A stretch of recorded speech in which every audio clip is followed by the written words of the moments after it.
David committing adultery, and here's, Abraham offering his wife, Sarah to the Egyptians, and here's, Paul murdering. I mean, you're just like, obviously, the ideal is the ideal, but God is willing to work with those who fall short.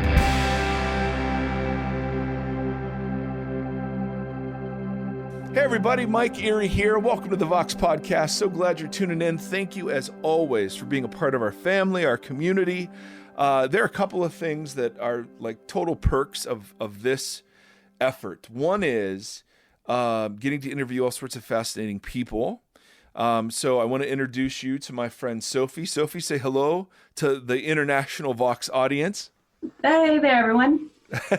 Sophie. All right, we're going to get into Sophie. We'll get into Sophie's story in a bit, but the second perk, Sophie, and you're a Bible geek, so you'll like this. Yes, sir. I'm starting to get catalogs mailed to me by huge publishers asking me what books I want and what authors I would like to interview. Ooh. That might be, I mean, seriously, I sat through probably an hour going through this and just went, oh, this is fantastic. So anyway, I don't know why I'm sharing that other than it might be the coolest thing for Bible geeks in the history of the world. There's no way N.T. Wright is on there. Like, no, that's not an option, is it? I will say, well, let me just say this. N.T. Wright has his own podcast now. So he does. You not know that?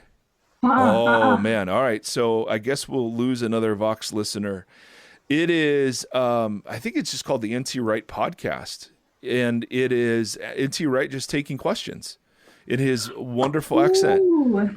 Okay, well, we've lost Sophie. So, Sophie, so check out how weird this is. All right, so Sophie, so I'm friends. I went to Miami of Ohio. Mm-hmm. I pastored at a church called Oxford Bible Fellowship. And that was my first. I was an investment banker in Cincinnati. And so I became a youth pastor at OBF, as it's affectionately called. Yep. And there were several families there that adopted me into their lives that I will be forever grateful for.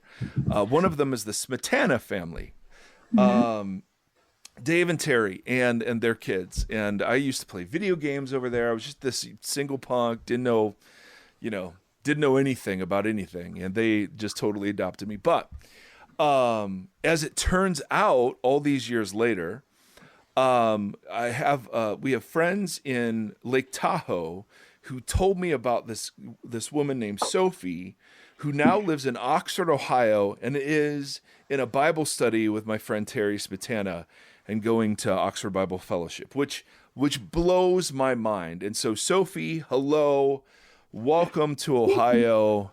You've been here how long? Just about 2 years now. 2 years now. Mm-hmm. And you grew up in Tahoe, right? Truckee, is that what it is? No, you know what? I grew up just all around. My dad's a pastor, so we moved pretty frequently, but I was in Tahoe for 6 years. 6 years. Mm-hmm. And that was for what? The ski lifestyle? I wish that was what took me there. Actually, I went to do a Young Life internship. And then after that ended, there's a story. Conclusion. I met a handsome fellow, and I stayed, stuck around for him. Yeah, that's how it works. So, Dad was a pastor. Sophie's got a super interesting sort of deconstruction, reconstruction story, although she's very young to have lived so much of faith crises. And so this, as with any story, there's a lot of disappointment in the middle of all that. But so your dad was a pastor. You Young Life, for those of you that don't know, is an organization that primarily focuses on high school and junior high. It's called something different for junior high, but Young Life specifically, Wildlife, yeah. Mm-hmm.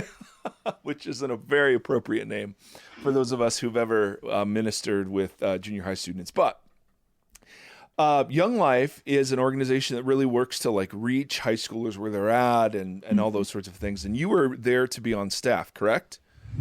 So it started out as an unpaid internship. Of course. It was actually something that I don't think many young lives around the country do. It was called Lighthouse, and it was a group of us, and we all lived together. Mm-hmm. And then we did ministry probably 20 or 30 hours a week. And then we had part-time jobs, to pay the rent. But the idea was what does it look like to live in community with other Christians and minister alongside them. So I even then and now, I love the idea. I love the thought of being in community with other Christians to minister. Right. However, I think it needs to be well thought through in order to be executed in a successful way. And unfortunately, that was not the case for Tahoe Young Life. Yes. So. And how did that period of life end for you? Yeah, I got kicked out hard. Yeah. Right? Oh, it was gnarly. Yeah, so I had been part of the group for a year, and actually right at the 10-month mark, they started talking about adding me onto staff. That's what I'm talking about. I'd start raising support, be more in a leadership position. And then things took a turn. Our leadership was really unstable. That was part of the problem. And so as our leaders' personal life was kind of imploding, our group imploded with that.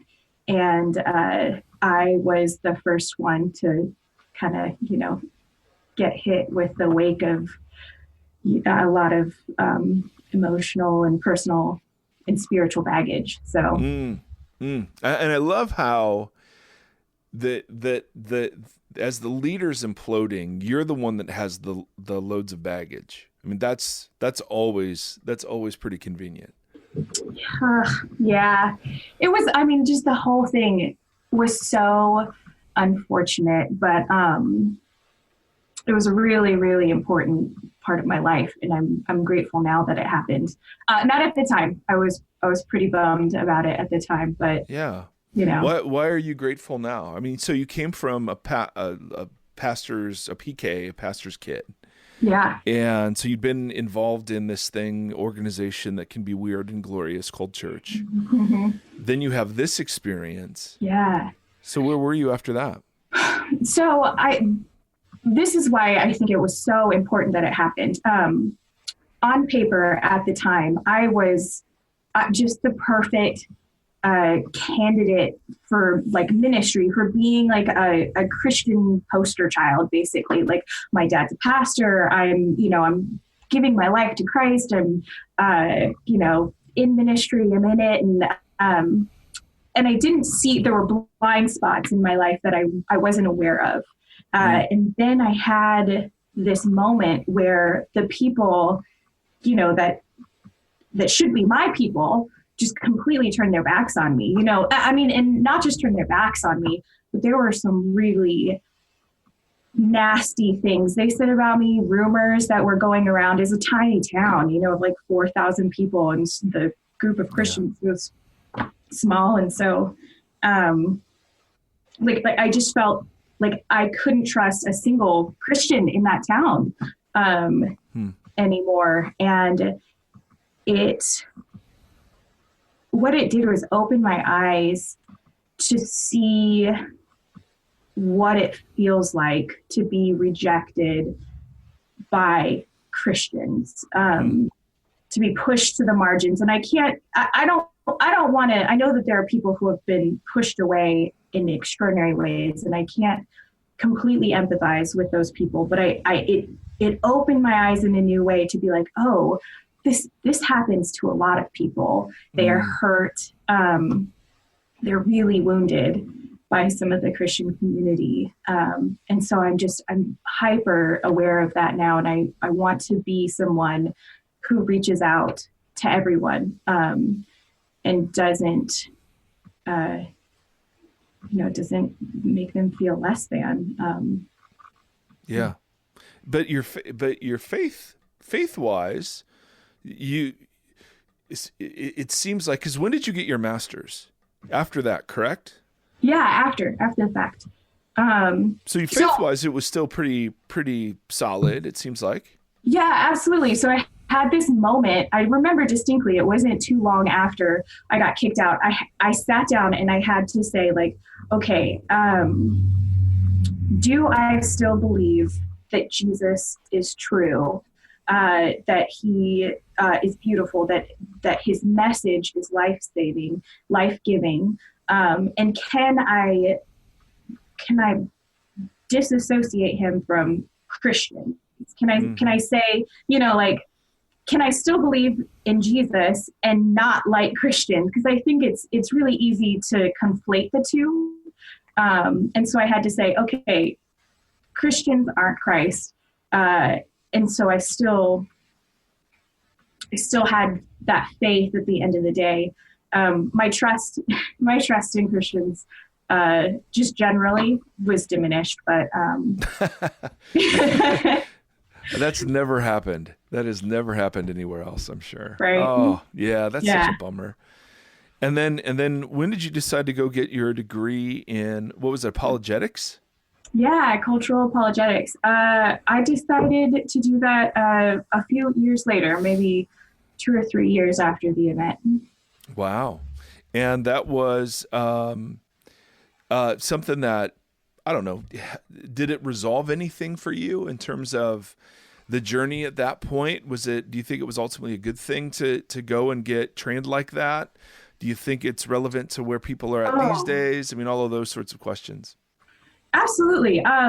So I actually started the program with the purpose of combating Christian assholes. This is what I told everybody.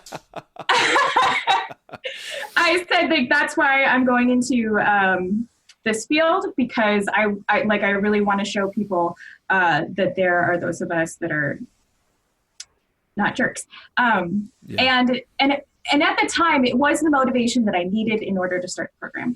And by the time I graduated, I realized that was too narrow of a focus. That the reason I love apologetics is because I see in our culture this deep longing, this desire for something greater than what we have. That, I call it heaven. I don't mean something in the sky, but that eternal thing that we're made for. But people put different labels on things and say that that's what it is, and they miss it. And I see it, and I want to give people, say, hey, look, I see what you're reaching for, but I think it's something different. I think there's something more satisfying that you're missing right at the moment. So yeah. So that puts you in an interesting kind of tender spot, in the sense of you felt the exclusion of the Christian community unjustly. And yet on the other hand, you haven't given up on this Jesus fellow, to the point where you invested lots of time and money in telling his story and helping to contribute to, making him beautiful to people who don't know him yet, or who know people who don't make him beautiful. Yeah. So love that. That totally resonates. And I think there are quite a few people in our audience who are in that same space. They've either been hurt by church or hurt by scripture, or something's been way off. It prompted this whole deconstruction thing. And yet they haven't gotten over this Jesus yet. And they're just wondering, okay, so where, and how do we build all that back up? So I thought, to the Vox audience, as I got to know Sophie, I thought, oh my goodness, I want to have her as a conversation partner, because articulate, young, but there's a deep compassion for people who can't yet separate out Jesus from his church. And and I just think there's I had a guest on a couple of weeks ago who he and I were into traditional apologetics. Like, here's the evidence for the resurrection, and here's the evidence.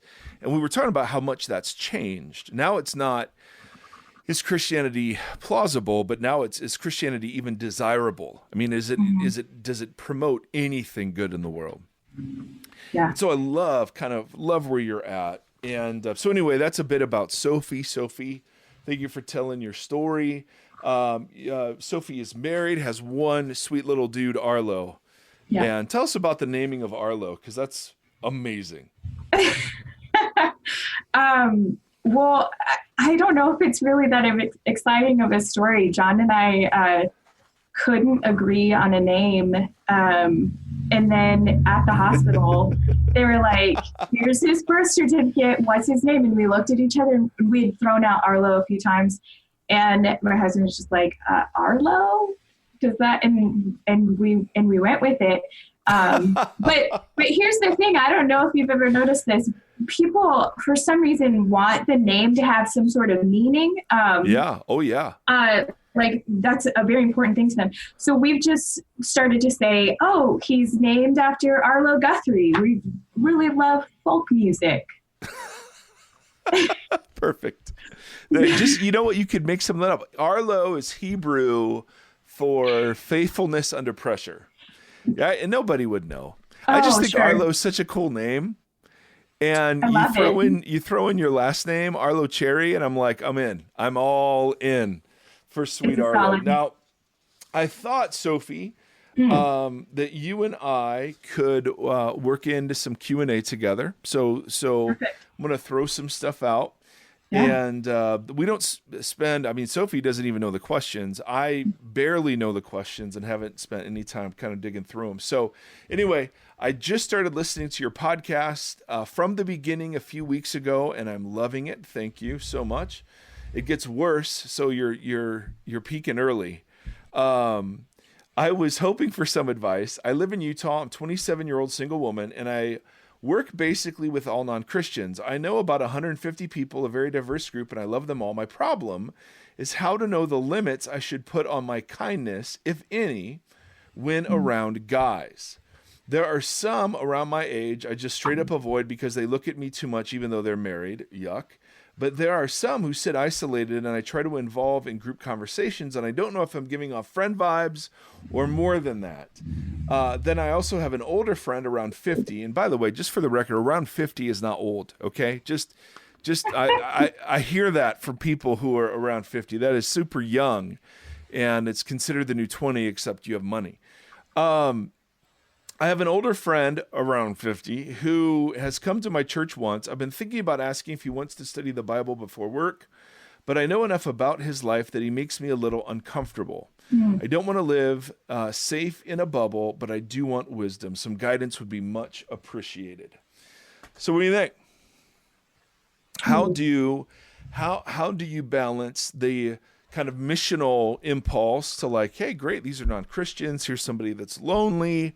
And yet everything's been so sexualized in our culture that I see why she would be concerned as a 27-year-old single woman about giving off vibes. So what would your advice to her be? If you're going to go through with it, meet in a public place. That also rings a bell for me as well, saying that a 50-year-old man wants to hang out with a 27-year-old woman. And it could be completely, innocuous, but... Yeah, 50-year-old men, it's possible to be 50-year-old and awesome. I'm just throwing that out there. I don't know why this is striking a chord with me. I'm not sure. Too close to home. Oh, now, hey now. Sorry. No, that absolutely makes sense. But it sounds like she's the one thinking of initiating a Bible study together. So, who's come to my church once. I've been thinking about asking if he wants to study the Bible. So I guess my question is, why does it need to be one-on-one? Is there an opportunity to pull other people into it? Because it's just, I feel like we live in a time and place where, like I said, that age gap, it just initially makes me feel a little uncomfortable. Yeah, just hearing it. Just hearing it. So Yep.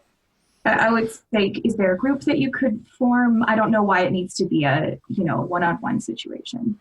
Yeah. So as a non-woman and as somebody who is raising a daughter and now aware of all of the crap that goes into being a young lady. I mean, I had no idea. Wow. And there was just safety and perception and all this crazy stuff. And I love the question. The question is, hey, does kindness trump comfortability? Right. And I would say in this case, no. I would say if you've got any, like, if your spidey sense, to use a comic book metaphor, is going off, man, listen to that thing and just simply say, I love your heart for this person, but if there are things that make you uncomfortable about them, do not be alone with this person, and do not talk about spiritual things, because that gets all wacky. That can get all wacky as well. Yeah. So I would say, and I don't know, I probably wouldn't even do the one-on-one in public thing. I just wouldn't even do a one-on-one at all. It sounds like kind of that's where you were landing too. Yeah. It just, like I said, that makes me feel uncomfortable. And I maybe that's an opportunity to introduce this person to, maybe a man that could disciple him or help him out. But I get that impulse to be the person, that helps people grow spiritually. Like, that's your first thought. You want to give that. I get it. But sometimes it's to step back and say, am I the right person? Because sometimes you aren't. And it's okay to admit that, somebody could. That's right. Be better served by being with someone else. Yeah. And God loves this individual far more than you do. And, unless there's some contravening, message written on a wall, I don't want you to be in a comfortable bubble, but the fact that you work with all non-Christians already, you're out there. And so, but even in the church, I mean, I'd still feel weird. Like, I wouldn't even do this if this were a disciple of Jesus, because what's that mean these days? So a great question. I would just counsel, stay away, pray that he gets involved in this church, pray for him, bless him, be nice to him, but never, ever, ever get in a situation where that could get weird. Yeah. Awesome. It's preferable. Awesome. All right. So here's one. Egalitarianism versus complementarianism. All right. And we'll explain this, but let me read the question first. I first and foremost want to thank you, blah, blah, blah.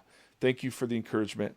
I recently was made aware of some new terminology, as you can see in my subject line, egalitarianism and complementarianism. I would like to know if you believe the church is missing the mark on this, and how these two beliefs affect the Me Too movement. All right, so what are these two words? That we've talked about them on the podcast before. I'd love to hear your thoughts. Is the church missing the mark on how women are treated in the church? Let's just start there. Sophie, go.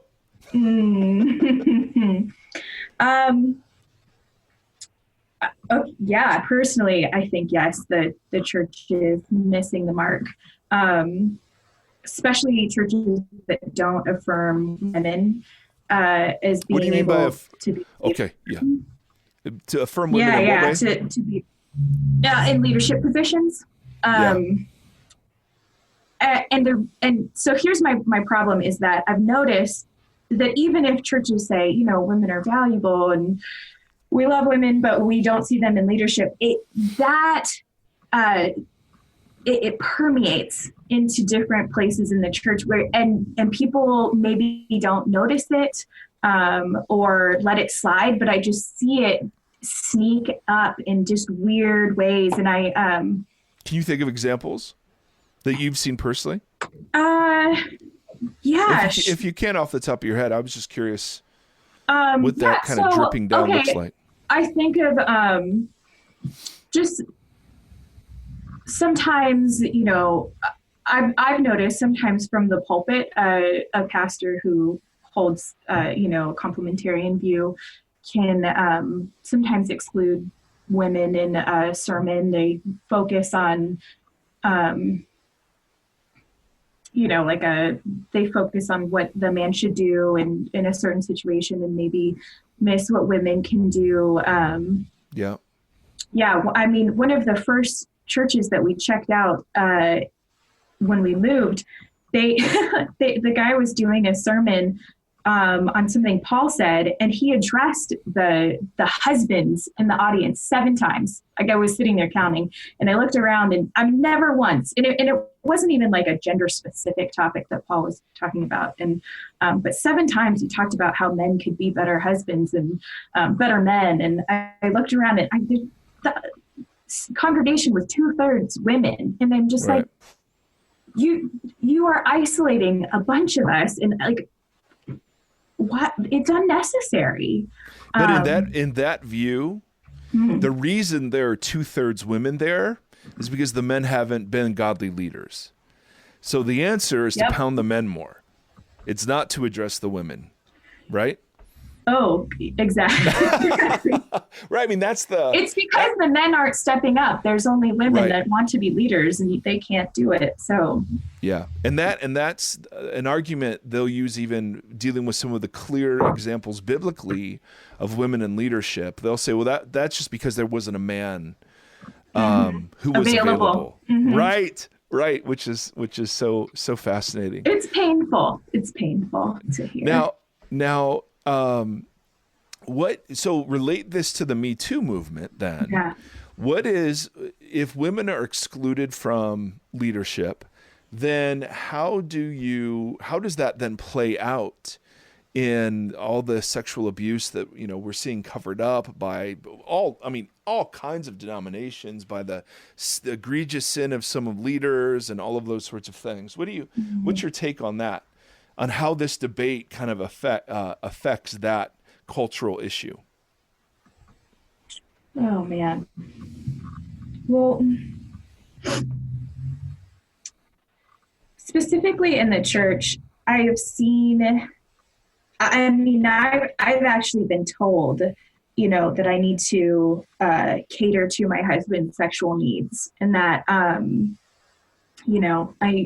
I need to put my own needs aside and do what he wants. And I'm worried that having that thought, like that being your mentality, could let you slip into behaviors that are no longer consensual, or like you're being in a situation where you feel uncomfortable, but you're being told, well, it's a man, it's somebody who's in leadership, so you need to submit to them, right? Oh yeah. So you were told that? Oh yeah. Oh wow. Okay. Which I was a really uncomfortable situation, but I was surprised that somebody felt the need to tell me that. But yeah, I just worry that men, especially in the church, get a pass because they're supposed to be the leader, and it's God ordained that they're in leadership. So there's less questioning, I think. Love him through it, that kind of talk, and it's just so hurtful. It's so damaging to women, I think. Yeah. So no, I agree that. So to the questioner, the terms, so egalitarianism is the view that men and women are of equal dignity and worth. They are different from each other, But those differences do not demand differences in leadership positions or teaching positions in the church. Right. Complementarianism is that men and women are equal in dignity and value. They are different, and those differences do manifest themselves in leadership positions. Yeah. The man's primary role is to lead. The woman's primary role is to submit, and they don't mean submit as a doormat, but they mean submit as the man is the leader. What am I trying to say? Symbolizing Jesus. Then the woman then is the church, symbolizing the church's response to Jesus, right? Which is gracious submission. So those are the two words. And I used to be, just because that was my seminary and that was what the evangelical environment I grew up in was just, okay. I was always uncomfortable. It was complementarianism. I was always uncomfortable. And so I always tried to push the value and the practices a little bit with that stuff. But practically, there is a pretty big dividing line now between churches that see gender roles as ordained and specific to how the church operates, and those of us who think giftedness is primarily the way God arbitrates offices and roles in the church. And so the one thing I would say, and I would add to your comment about the Me Too movement, is if you had women in leadership, I think you'd have a much different conversation. Now, the counter example of that is Willow Creek, right? So Bill Hybels, a champion for women's equality and egalitarianism, the huge church in Chicago. He was totally in Willow Creek influential to thousands or millions of people. And then it comes out, that he's had all this ugly stuff. So having women in leadership doesn't mean that it's fail-safe. Yeah. Right? But we would say it clearly creates a much healthier culture. I think so. Yeah. That's where I land on it. So But what about the Bible? Sophie, doesn't the Bible say women be silent and women submit and all those sorts of things? Doesn't it say those things? Oh my goodness. Yes, it does say them, but right, yeah. But so you've got context, and then also look at Paul. He values women. I don't know. Like, I feel like it's cherry picking when you start in with the women be silent kind of thing. Because there's plenty of examples of, women that he honors in the Bible as being wonderful leaders. So as a non-50-year-old woman, how do you see the Me Too movement? Do you see it as primarily a positive thing for culture and the church? Do you see it as a mixed thing? Do you see it as a negative thing? Oh, I see it as a wonderfully positive thing. But I'm actually gonna borrow from Dave Chappelle, if that's okay, right now. Absolutely. So I love it, but I think that the church actually can become a really important voice in the Me Too movement, because we're at a place where, women are coming forward. They're sharing their stories. They're saying the things that are necessary for our culture to move forward, to expose these things that are happening.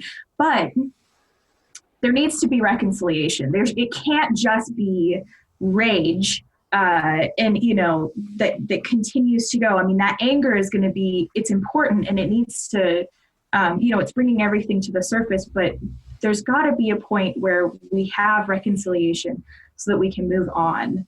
That's what Dave Chappelle says, and I agree.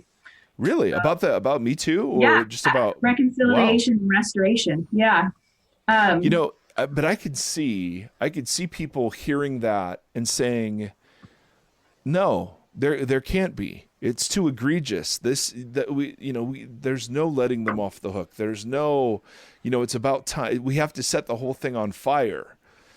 right? There's no like restoring. Yeah, well, nobody should be let off the hook, but we there people. I mean, there's got to be we can't just say, okay, no more men, or sorry, I like my feminist alarm is going off. It's like, shut up, Sophie. But seriously, I think there's no, I really do believe though, there's got to be this moment where we say, you're not allowed to get away with that kind of behavior anymore, but that we have to come to a place where there can be forgiveness, there can be healing, and you never can forget things like that. That's not what I would advocate for at all. But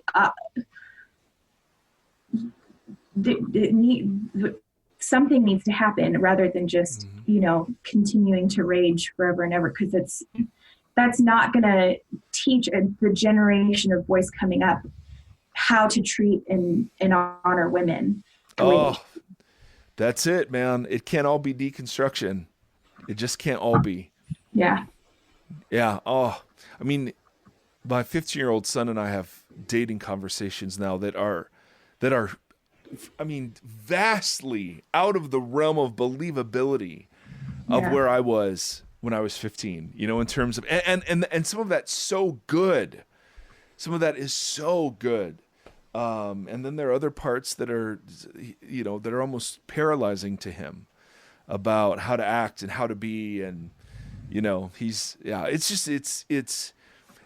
I'm with you. I think that's really well said. I'm going to quote you. I'm not going to quote Dave Chappelle on this. I'm going to quote you, Sophie.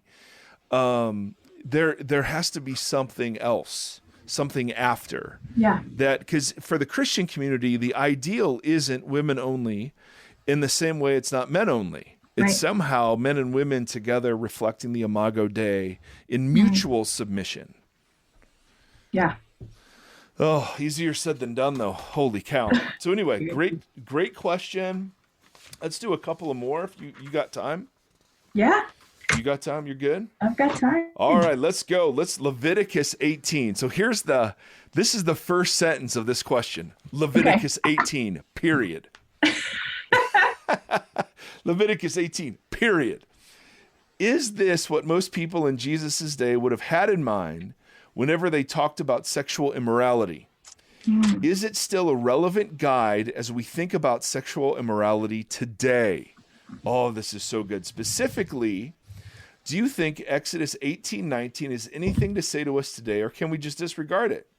I mean, the church does disregard it. I imagine if you asked 1,000 Christian pastors to make a list of sexually immoral practices, they'd write down most of the stuff in Leviticus 18: bestiality, incest, adultery, homosexual sex. And many would include watching porn based on Jesus' teaching about lust. But would anyone include a man making love to his wife while she's on her period in the same category of sexual immorality as Leviticus does? What a great question. Right? So the question is, dude, okay, so Leviticus 18 has been instrumental in shaping our understanding of sexual immorality. And yet, here is this clear, weird thing that no one pays attention to now. So, do we still have to pay attention to Leviticus 18? It's kind of when you quote it in debates about homosexuality, and they bring up lobster. Well, you eat lobster, don't you? And so this is Old Testament, New Testament. This gets into a lot of really interesting stuff. All right, do you want to kick this one off, or you want me to take? No, she's saying no, not at all. Oh, you might. All right.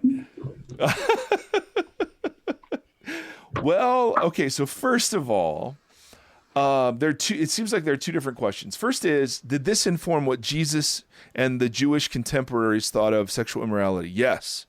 So no question. And this is why when I think we get into conversations about homosexuality, the appeal to Leviticus is both important and utterly insignificant. It's important in this kind of respect, however. Jesus, the Jews of Jesus' day and earlier would have understood sexuality based around the ideal presented in Genesis 1 and then the prohibitions given in Leviticus 18 and 19, what was traditionally called the holiness code.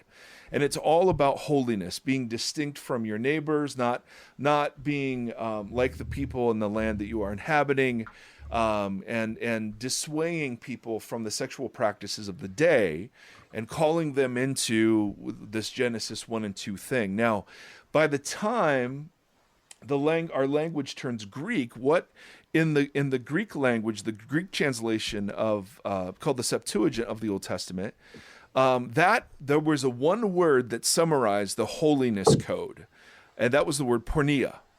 The word porneia, the Greek word porneia, meant the holiness code of Leviticus. So it was this really big, elastic word that translates into English as sexual morality. So when Paul says, flee sexual morality, he's not just thinking, like people have asked me, well, where does the Bible say you can't have premarital sex? Well, again, it doesn't have a specific word for that. What it has instead is a word that means any sexual activity outside of a covenantal understanding. Now, that's all fine and good. However, as we know, the Old Testament's full of polygamy and all sorts of sexual deviation among God's heroes, right? So yes, this is significant in the sense that you cannot say historically or theologically that Jesus or Paul was ill-informed about the sexual mores of the greater Roman society, or would have not had an opinion on those things. I think we can make a very good case that porneia encompasses almost all categories of sexual sin, and so in that way, Leviticus informs what they call porneia. Yes. Okay. On the other hand, appeals to Leviticus go very much are very easily dismissed because of the simple counterexample this guy gives here. Okay, so porneia means sex with. Or rules out sex with a woman while she's on her monthly cycle. Well, are we all fighting that battle too? And the answer is, of course not. In the same way, we're not fighting the lobster battle or we're eating pork. We celebrate the Jewish holiday of all Jewish holidays, Easter, with ham, for crying out loud, right? I mean, we could not be farther away from that. So on the one hand, the holiness code matters because it informed Paul and Jesus's thinking about what the term porneia would have meant and how it would have been understood. But on the other hand, I spend zero time in Leviticus when I teach about sexuality, because it's part and parcel with some of the dietary laws, some of the holiness code that was very specific to ethnic Israel. So that's just not a battle I choose to get into. Does that make sense, Sophie? In other words, did I answer the question, and what did I answer it clearly? Possibly, because that's a tricky one. I'm swimming a little bit. Okay, all right. So is it even worth ever mentioning Leviticus then in any conversation, like any reasonable conversation about sexuality? Is it? Well, okay, my personal opinion, and again, people will so disagree with this. My personal opinion is that Jesus talks about sexuality in two places. Specifically. Now, more than that, he talks about lust, and so yes, there's that one. And then some people think when he's talking about poking your eye out or cutting your hand off, he's talking about sexuality. I think it's much bigger than that. But he talks about things that come from the heart and out of the mouth as the things that make you unclean, right? He's confronting this idea that, no, it was what was going in your mouth that made you unclean. And he's like, no. What comes out of the mouth as it reflects the heart is what makes you unclean. And he uses this phrase, sexual immorality. In another place, in Matthew 19, Jesus is brought into a discussion about divorce code, a regulation that was given in Deuteronomy. And Jesus is brought into this discussion, and in order to resolve it in one very specific direction, he appeals to, yes, the prohibition was given because of the hardness of your hearts, and God was dealing with suboptimal conditions. But the regulation That was not the ideal. The ideal was, it was, and he uses this phrase, as it was in the beginning. And then he quotes from Genesis. So I think Leviticus is relevant anytime somebody wants to say, well, Jesus never talked about sexuality. And you can say, no, I think he did. And he gave the very Jewish view. Now, he was way more restrictive than some of his contemporaries when it came to divorce. He was way more permissive than a lot of his contemporaries when it came to eating with sinners and how you handled sexual sin. I mean, some of the most incredible stories of the Gospels are him dealing with sexually broken people, right? And then even in the book of Acts with a eunuch, and I mean, there's this whole backdrop that is remarkable. But and then now the gay community will have counters to all of this, and we can get into those, right? They will say the Leviticus codes are dealing with a very specific kind of homosexual act. Not dealing with pornea does not talk about orientation, does not talk about gender theory. I mean, the ancients were unknown. They didn't have any idea about these sorts of things. And there are responses to those, and we can hash all those out. But Leviticus, I think, is relevant in that regard. It packs what Jesus means when he says sexual immorality. It's not relevant in the sense of, hey guys, here's a verse I'm going to use to squash people with. Okay. Hey, you're an abomination, is what people will do with Leviticus. And the weaponizing of the Bible in that regard is an offense to everything Jesus stood for, right? I mean, we would agree with that. So go ahead. So basically, it's not a standalone. It can only be used as a filter. None of them are standalone. Yeah. That's the issue. Okay. So the gay community calls these the clobber verses, or at least some of my friends have called them the clobber verses, because they clobber people over the head. Yeah. And if you're going to use the clobber method, then you open yourself up to being clobbered in other places. Like, hey, here's this passage in Leviticus about not having sex when a woman's on her monthly cycle. All right, you don't obey that. See, a counter clobber is what that was. So if you're gonna use the clobber method, right, you just set yourself up for some of the wackiest, and because the Bible is so freaking messy and ugly in places, and it's to me it's incredible because it's so raw, but clearly, if you're gonna try to clobber people with thou shalt nots, there are always counter examples if you're gonna clobber. Yeah. And so I think you're absolutely right. If I were gonna make an argument either direction, the best argument I've heard, or that I think of, about affirming our understanding of homosexual orientation and gay marriage and those sorts of things is one we've talked about in other episodes, the kind of accommodationist argument. It's not the ideal, but neither is most heterosexual marriage the ideal either. And so, boom, what do you do with that? The second, the best argument for the traditional view isn't Leviticus or Romans or Timothy. It's Genesis 1 and 2 affirmed by Jesus in Matthew 19 as the creation ideal. And then the call to reproduce. And so, okay, that then opens up. So first of all, to get back to what you were saying, I don't ever want to use the clobber method, ever. That's just awful. Leviticus is one of those clobber things, but it opens you up to this kind of counterexample.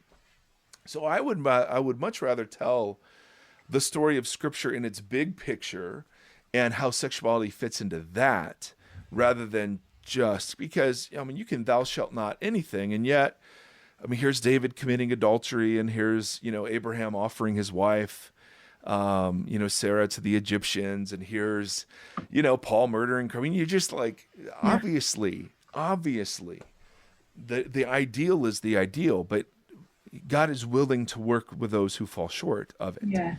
Well, and if your intention is to clobber anyone, you should probably look there first before engaging in any conversation. That's a great point. No one's been clobbered into the kingdom. No, I don't think so. Yeah, no, that's good. So the reason I liked this question is it was about sexuality, but it was bigger. Yeah. It's like, how do we use these passages? And, for Jesus, and this is what I can't get around. Jesus had a view of the Old Testament that was authoritative. And the way he quotes it, and the way he talks about it, and the way he uses it in discussions with the Pharisees and teachers of the law, it's clear he was a man of the Torah.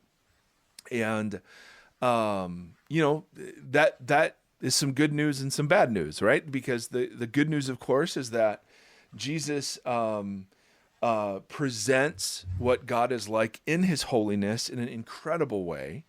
And that what Jesus embodies when he embodies Torah is so different from what we understood Torah to be, which is amazing.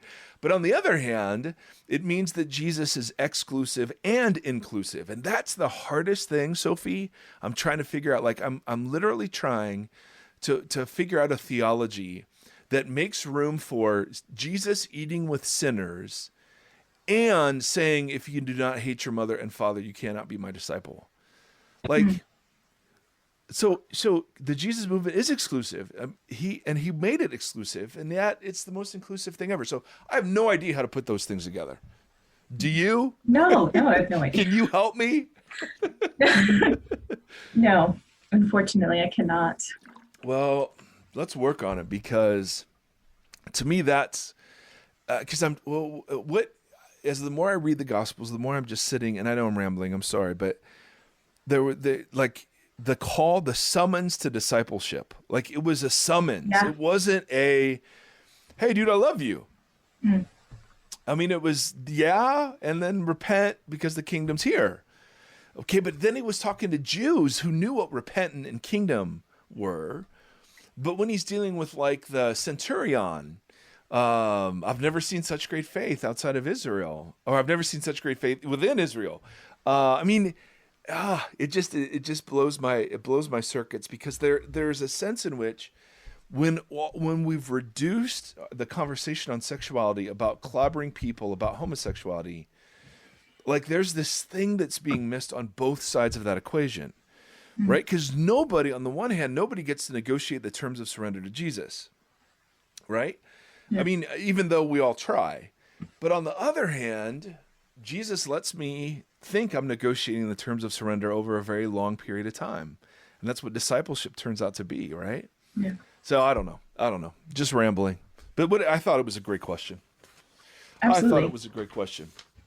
Now, when you talk about, like, male and men and women in the church, yeah, if you were going to make a biblical argument for it, you would mention Paul and you'd mention Jesus. What else would you throw in there? Masters agree. What else would you throw in there?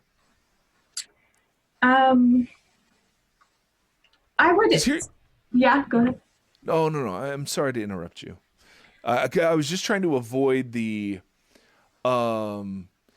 it hurt when they did this, so their theology is bad. Oh, like that right, is very much a form of argument in our culture today. Yeah, no. And here's the thing, this is what I find interesting. I find that this argument is used by both egalitarians and complementarians. So I don't know if it's really the best argument, but when I look at Genesis and I look at how God created, Adam and Eve, and then the subsequent terms of the fall, to me, it seems that God's intentions were for equality, but one of the results of the fall is that there's going to be this power struggle. Come on, preach yeah, it. So it says that, like, women will want to have authority over their husbands, but they will rule over them. Right. And so when I hear that, I hear this, there's a power struggle going on, which wasn't meant to be there. Because this is after the sin of Adam and Eve. This was not before. Right. So, I just think from my readings of Genesis, I see that men and women are equal. So but to be completely fair, I've had this conversation actually pretty frequently with some people in my church. Mm-hmm. And I kind of get tongue-tied on it. I find it to be a hard discussion to have. And there are good arguments on both sides, really. I'm not always equipped. I'm not always ready, and I try my best. But for now, it seems to me that pre-fall, it seems that there was meant to be equality. So Absolutely. And our complementarian brothers and sisters would say that. Absolutely. They would then say that some of them, not all of them, some of them would say there's hierarchy there too. Yeah, that's been the hardest. So actually, you can tell me what you think of this. That's been the hardest argument that I'm not quite sure what to say to. I was told that there is hierarchy in the Trinity, and that marriage looks like, is a example of the Trinity, and, Jesus submits to the Father and Holy Spirit submits to Jesus, so we can see a clear hierarchy in the Trinity. I don't know. Yeah. I was I have no idea what to say to that. So there have been a couple of theologians who've advocated that, and they've been completely destroyed by the Bible. There is not hierarchy. That is so anachronistic and forced upon the text. Again, I mean, this is like, I get fired up about this because it's actually one of the things I deem heretical. Okay. Is it now? They would call it a functional subordination. Okay. In the Trinity, where the Father functionally subordinates himself, even though he's even though he's equally God, and so on. And Jesus gives words to this when he's talking about, I only do what the Father says. I only do, da da da da da. Yeah. But that can't be read back in what their Trinitarian state is prior to Jesus' incarnation, in my view. There's some deep weeds there that I have massive problems with. Okay. The argument I hear a lot from Genesis is, well, Adam named the animals, and naming the animals is an expression of authority over them. And then look, here he names the woman in Genesis 2. And so people will say, on that basis, see, Adam is exercising authority over Eve. And therefore there was hierarchy. Now, again, they pack hierarchy with things that were not, I just think are very modern and not intended at all by the biblical authors. But if that were true, and it's not, even then, what do you do with Adam naming Eve after the fall? So what he does in Genesis 2 is he classifies her as woman. He doesn't name her. He doesn't only names her in Genesis 3.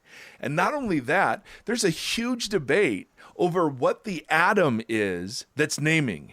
Is it masculine? Because remember, Adam was split into male and female. So was Adam just male and female was created? Or, as many Hebrew scholars think, Adam was androgynous.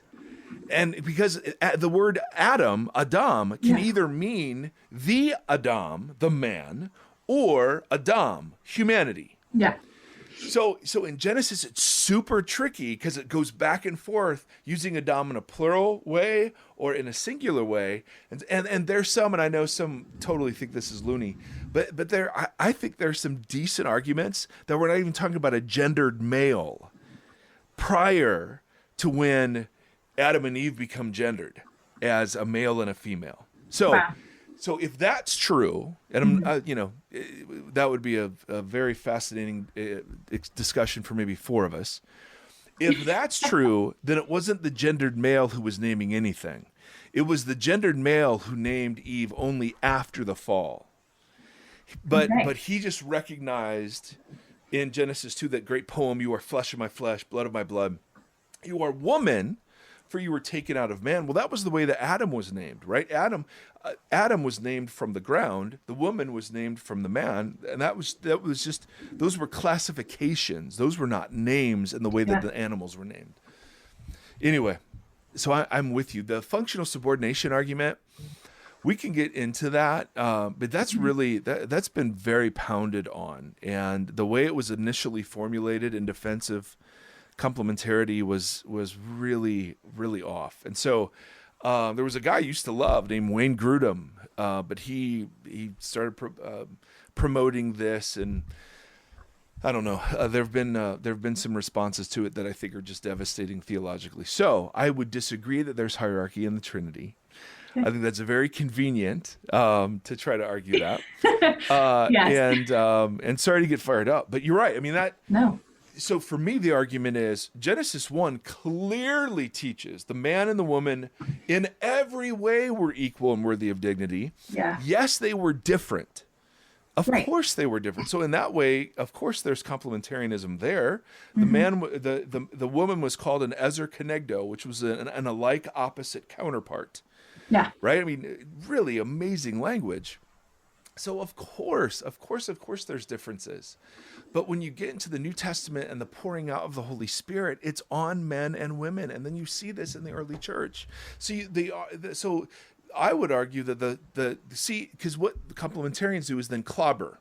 So here's the 1 Timothy clobber passage. Here's the 1 Corinthians clobber passage.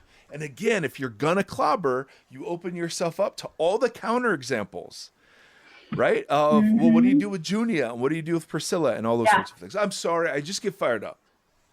Oh, I feel you. No worries. Well, no, Bonnie has taught me, my friend Bonnie has taught me a lot about what it's been like to try to be a teacher as a young lady. Yeah. And how really difficult that has been. Yeah. And you've experienced that.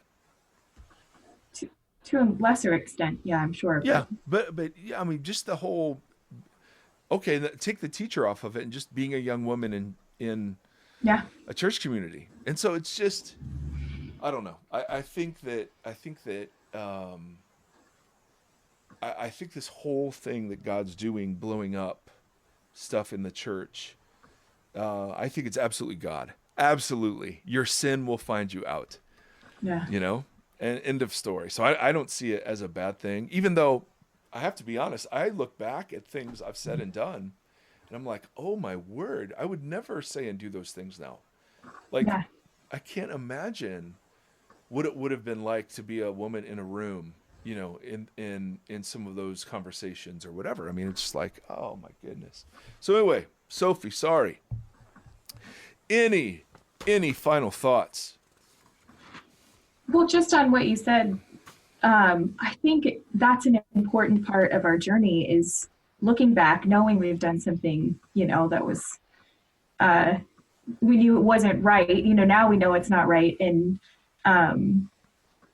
admitting to it and moving forward and growing from that. I think that's important part of being a human, an important part of being a Christian. And I think to bring it full circle, that'll be a really important part of this Me Too movement is saying, yeah, I have done things that were wrong in the past. And I recognize it and I'm remorseful and I want to be better. So. Oh, that's so good. That's so good. That's right. So my brothers and sisters, we got through 3 or 4. I mean, we did all right. I cannot tell you how amazing. And by the way, and I know I say this a lot, but man, the goal here isn't to present ourselves as experts, but it's to honor the questions because they're so good and they bring, and I imagine there's so much behind them even before you get to the place where you email in a question. So really, I mean, we're just honored to be able to throw some thoughts out, but. There was and I've referred this, and I've got to find it. Sophie, but did you see it was an article, a study, I think it was a study that was done talking about how the silence of parents on big questions their kids have is worse than an I don't know. Like it's destructive to them of just either not ever talking about them or, so it's like, yeah, have the odd conversation with your kid about sex. Yes. And not just one. There's a whole, I mean, my goodness, Sophie, some of the conversations we've had around our dinner room table. Oh, my Lord. And I'm horrified at some of the stuff my 8th grade daughter has now learned are things that are true. Yeah. Oh, but there was this huge research that just said our silence and the silence of the church on some of these big questions, I think is so damaging to people. So anyway, thanks for being a willing conversation partner today. I very, very much appreciate it. Yeah, thanks for having me. Oh my goodness, Sophie. Yes. So my brothers and sisters, may the Lord bless you and keep you. May the Lord shine his face upon you and be gracious to you. May the Lord lift up his countenance to you, and in these days, may he give you peace. Amen. Till next time.